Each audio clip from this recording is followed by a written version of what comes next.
our conference opponents. Troy State will be coming in, and we're looking real forward to getting after them and having a good game. I think we ran the ball a lot better last week.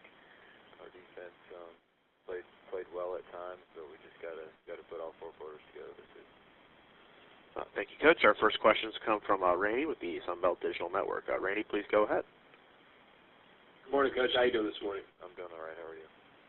I'm doing good. Thank you for asking. I wanted to ask you about San Diego State. I think after the game you mentioned that you were encouraged that, you came to their place and were competitive for so long in the game.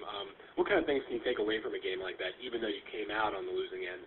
I think you can take away that, we became a lot more of a physical team.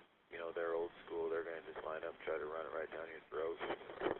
And then defensively they run a lot of complicated schemes. And for a long part of that game, it was tied at half. We had a chance to score right at the end of the half. We needed to.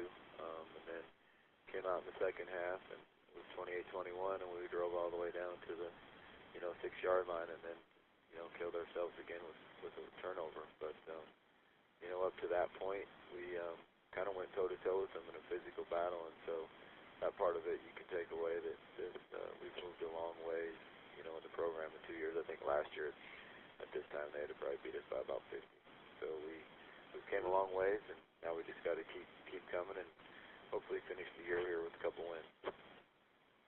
I want to ask you, because it is senior day this next game, who are some of the seniors that have stood out this year for your team? I think Mike Marble, up front definitely has. Jesse Davis, those are 2 guys in the offensive line that have done a great job. Josh McCain's had an outstanding year at receiver. Darrell Brown's had a couple of good games at running back. Nick Von Rossi's played really hard for us for the last 2 years in the offensive line, moving around, playing different positions. Max Ford's been a good player for us, defensively. Up front, Clay Sean, has had a good year at defensive tackle. So those are probably the guys that have done, that have done a pretty good job for us. And Bradley Njoku has played both nickel and safety for us. And finally, just want to ask you about Troy. On paper, this matchup looks like it's going to be, very high scoring and all that. But I want to ask you defensively. Then, what are the challenges of stopping Troy's offense for you guys?